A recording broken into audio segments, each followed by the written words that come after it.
Hi, it's Nancy from Nancy Grows Stuff. All right, we're going to give you a little bit of an overview of what's going on around here. Ready? Here we go.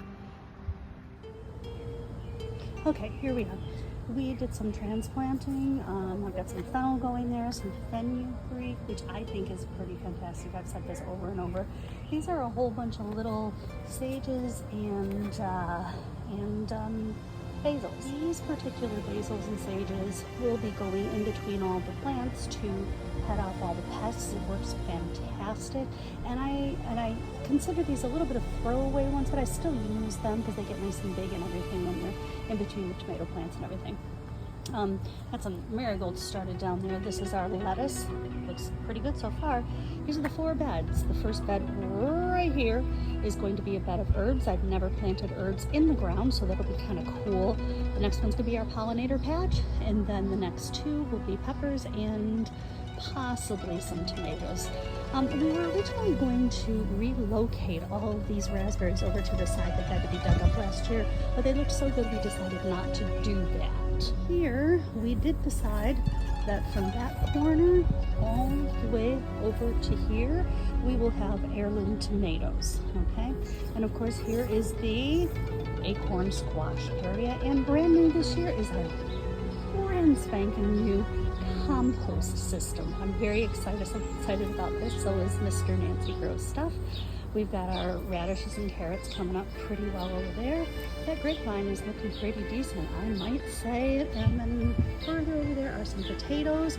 That last one is a brand new raised bed from Epic Gardening, and we're going to probably be putting either tomatoes or broccoli in there.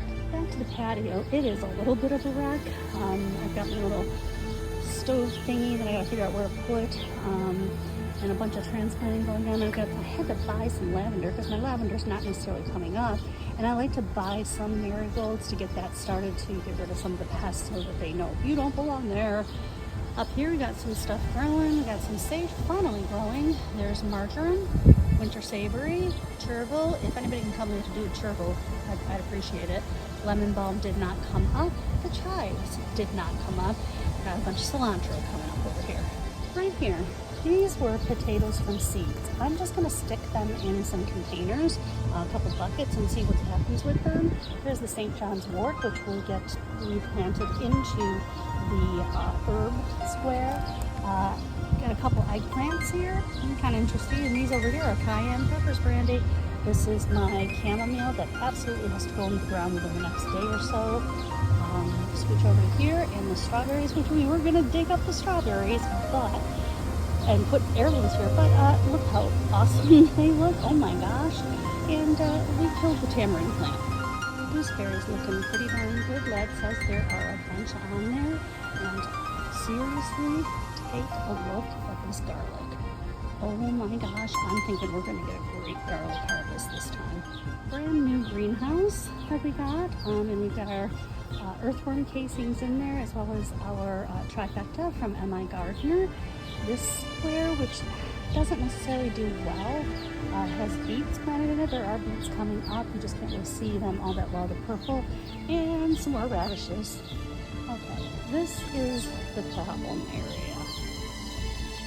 Because they're going to have to dig a drain on our property so that our next door neighbor's house can be better, we're having a little bit of an issue with what we're planting over here. All right, we got rid of the beds. Remember last year, we were forced to do that, and we replanted some raspberries over here, which they look pretty fantastic. Right here, when all this is out of here, when the table's out and everything like that, there's going to be a couple Caraflex cabbage plants. They're in the seedling stage now, and they look actually pretty fantastic. As we continue on down here, we're going to stick something in this bin. We're not sure what. It's just too darn heavy to move.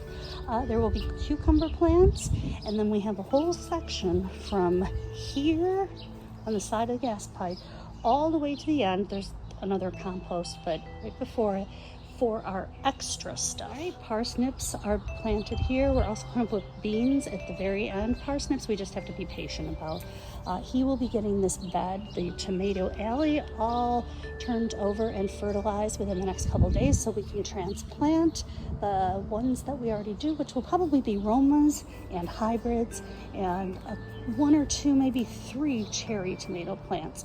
And that is all the stuff that all the herbs are going to go into. One last thing, the wheelbarrow is turned over and it was kind of trashy, but right along this side here we're going to be planting 4 pea plants, peas directly in the ground. They should be sowed directly in the ground, not grown as seedlings. And those will go in the ground either tomorrow or Monday so that they'll be able to trellis up against the fence here. That's a new thing for us, so we're going to see how that goes. Lastly, I got a bunch of these little planters that hang off of things, and Hannah was getting rid of this ladder thing from their bathroom, so I said I'd take it and put it out here and hang these up.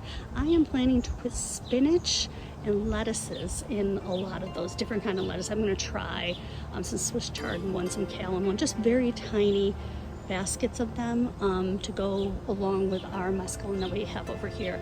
But I like those. I found those at the dollar store, which is actually $1.25 now, and they look pretty fantastic, so we'll see how they do.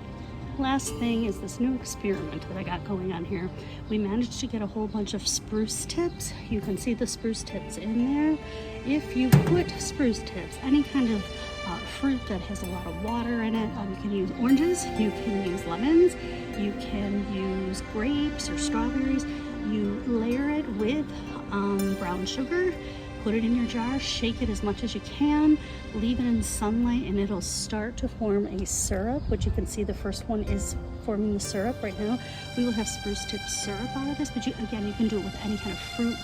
I wouldn't necessarily do it with herbs because I'm not so sure a sage syrup would work, but these spruce tips will be nice. And I did make a strawberry syrup this way too, and it's absolutely, it takes forever. It's gonna take about a month, but they are pretty fantastic syrups. Alrighty, so that's about it. We are going to be planting probably Mother's Day, which is tomorrow. This got out a little bit late, and we'll do a little bit update maybe Monday or Tuesday to see exactly where we're at. Alrighty, have a great Mother's Day.